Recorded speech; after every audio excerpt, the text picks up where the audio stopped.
Hey everybody, it's the 30th of May, 2025. And I just wanted to do a brief uh, report today in honor of the memory of Steve Prefontaine, who died tragically at the age of 24, 50 years ago today, 1975, in Eugene, Oregon. Steve Prefontaine was my hero. I was inspired by him to run as fast and as far as I could during that brief period of my life when I was a rather fast little runner. He made me aspire to think about trying for the Olympic team, as did my maternal grandfather, who ran in the U.S. Olympic trials in the mile, I believe, 1,500 meters, whatever it was at the time, in 1932, where the Olympics were subsequently held in the Coliseum in Los Angeles. My grandfather got fourth place.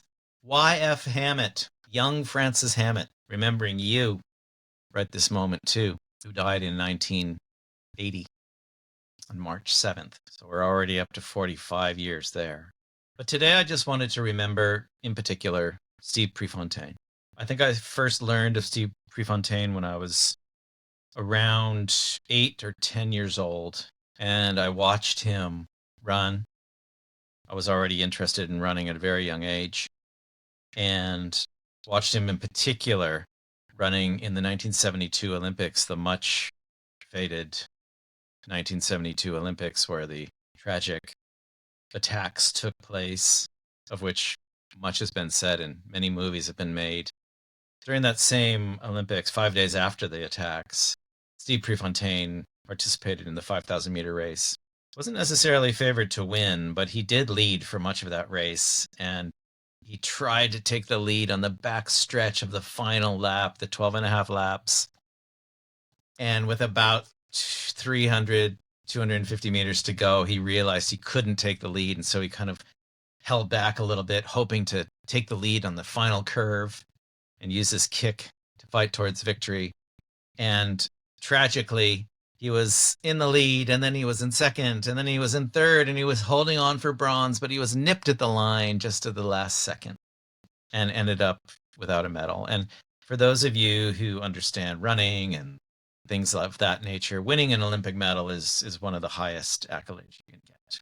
And we're going to talk about the Olympics in a later episode and what it stands for, all of its flaws, of which there are countless and many.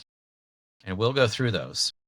But the positive point, the way in which it brings the world together to fight peacefully on the track or on the field or in gymnastics competitions and swimming competitions and archery and all the others, and allows the world to come together peacefully to compete.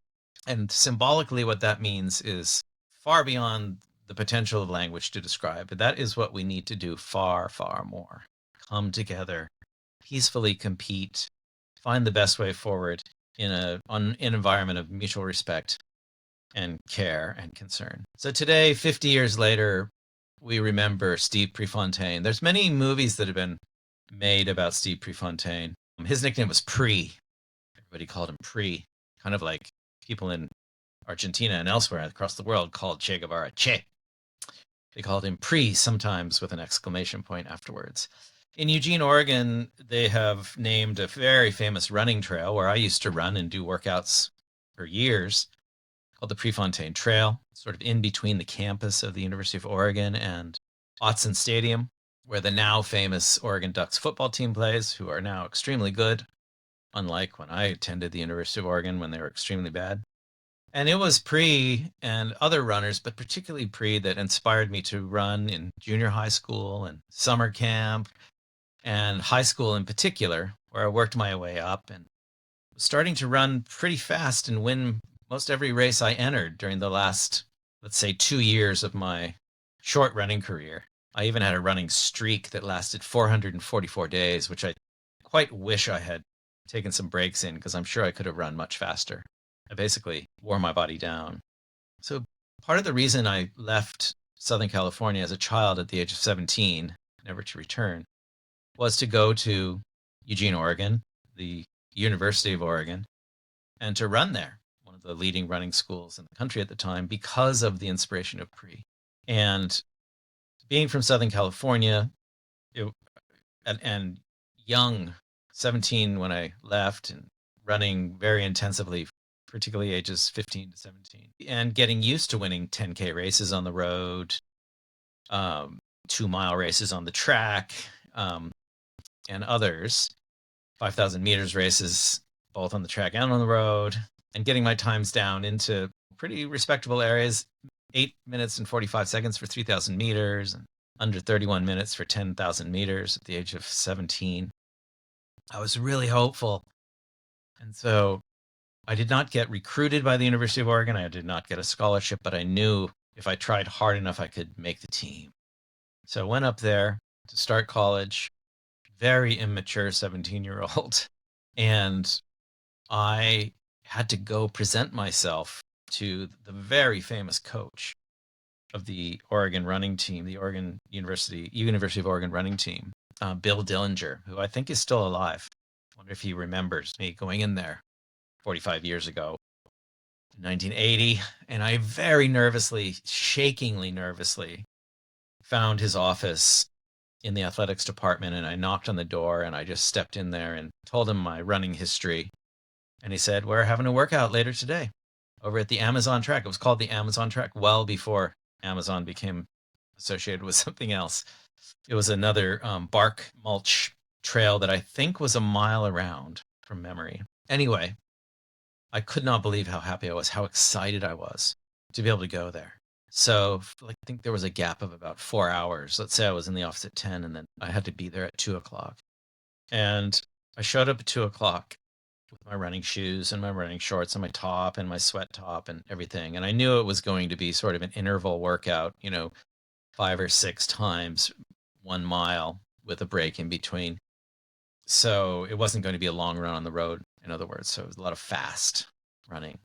And I could not believe it when I showed up at this bark trail, the Amazon Trail, which I hope is still there.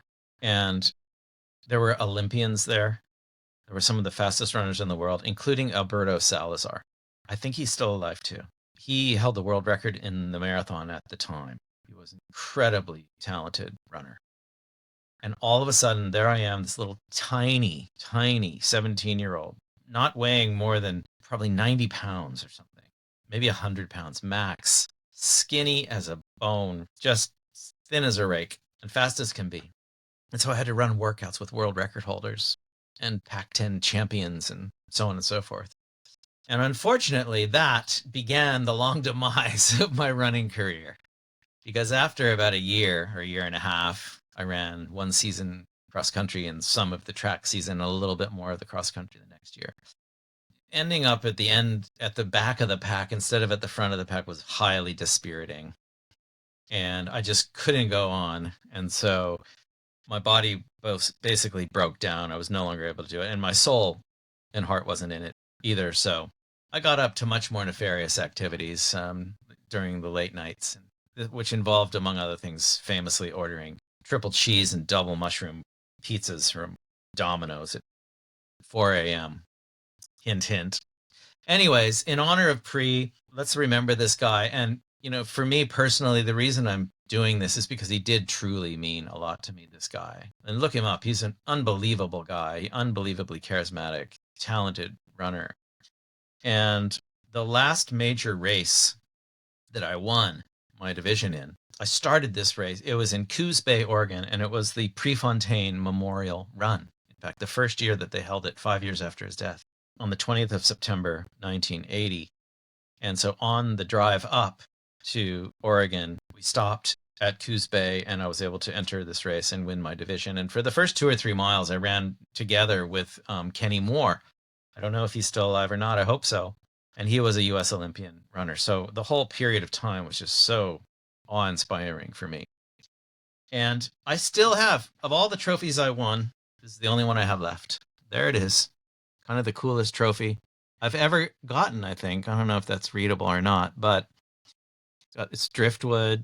It's got some birds on it. It's the only one I have left. And it says Prefontaine Memorial Run, Coos Bay, Oregon, September 20th, 1980. Men's division, 19 and under, first place. So Pre, I know, and I would have never won that race without you. And I would have never become the runner that I briefly was. I don't know if I'm going to take another stab at it, but there's still a little part of me that wants to run as fast as I can possibly run, even at the age I am now. And these little legs, the same legs that I have now, have run 5,000 meters just above 14 minutes. And the world record now for my age group is 16:55. So who knows? I have been training. I keep getting injured, so it probably will never happen. But if the training keeps going well, and I am able to train in this beautiful track, there's never anybody there. It's an Olympic level track, very modern, just built a few years ago. If I can do it, I'm going to try. Probably won't, but at least I'm going to try. And part of the reason I'm going to try is for you, Pre. So thank you, Pre. Thank you to all runners, to all people that move their body and do what they can.